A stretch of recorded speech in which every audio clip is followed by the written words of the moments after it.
Cricket Hoos joins us on Hoosier Ag Today at the Indiana Hoosier Homestead Awards. So you and your family, the Johnson family, are being honored today.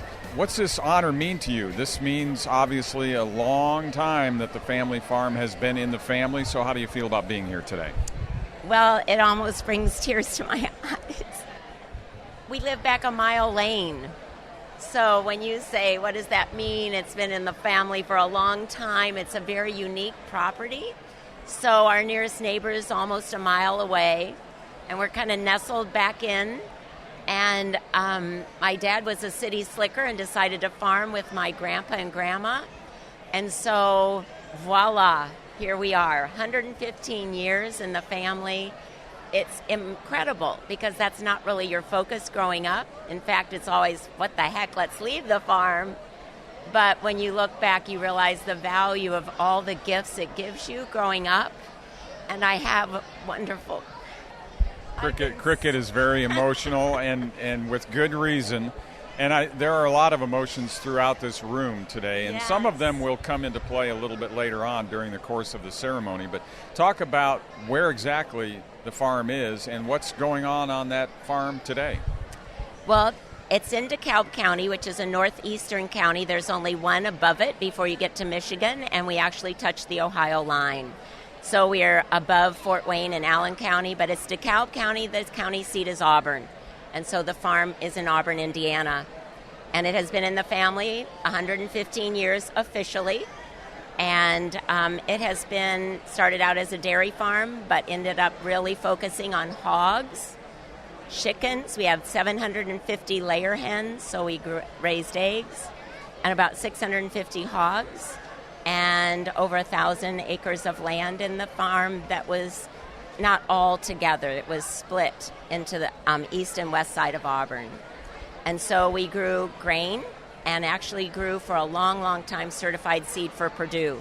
So we were closely tied to Purdue and trying out their new hybrids and testing things. And so one of the activities we had as children were cutting the weeds out of the field so that we didn't have too much weed matter in the seed. And then, of course, treating it and getting it ready for other farmers to buy as their seed. So, and then we ended up with 4 horses that we kept for the ag agent in DeKalb County. So we had a lot of, and 3 dogs, and usually 40 to 50 cats. So it's a busy, busy farm. So it has a lot of memories. The original barn is still there, and the seed house that we call it. There's a farrowing house for the sows. And my dad worked very closely through Purdue and the ag agents to make sure that we were doing what would be best for the land as well as best for the animals and the crops. How many people are actually involved in the operation now? My brother became the official farmer. My father's 90, so he is the official farmer, and his son helps him, Nick. And then they are basically the core. My dad is Donald Johnson, and he married my mom, Lenora Johnson.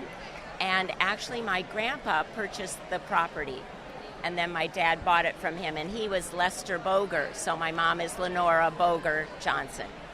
And that property has always been back a long lane. That's the only way you can access our house is to come down the lane. So it was Lester and Lazille Boger that originally got the property that my dad farmed, and they farmed before that, since he's only 90. There's a few years there he wasn't farming it just by himself. My dad is right here, and my mom. Okay. She turned 90 on Saturday, so they're both 90, Andy. That's great. Yep, and my mom said, you'll always want to leave here, but you'll always want to come back, and she's exactly right. A lot of people here in green T-shirts, which is very cool. It's easy to spot the Johnson Family Farm Group. How many are here? Can you estimate? We have about 28. We'd hope for 35, but we're missing 7 of us. Well, congratulations. Enjoy this great day for your family. Oh, and thank you so much. And I'd just like to thank the state for doing this. This is a really special, special time for my folks.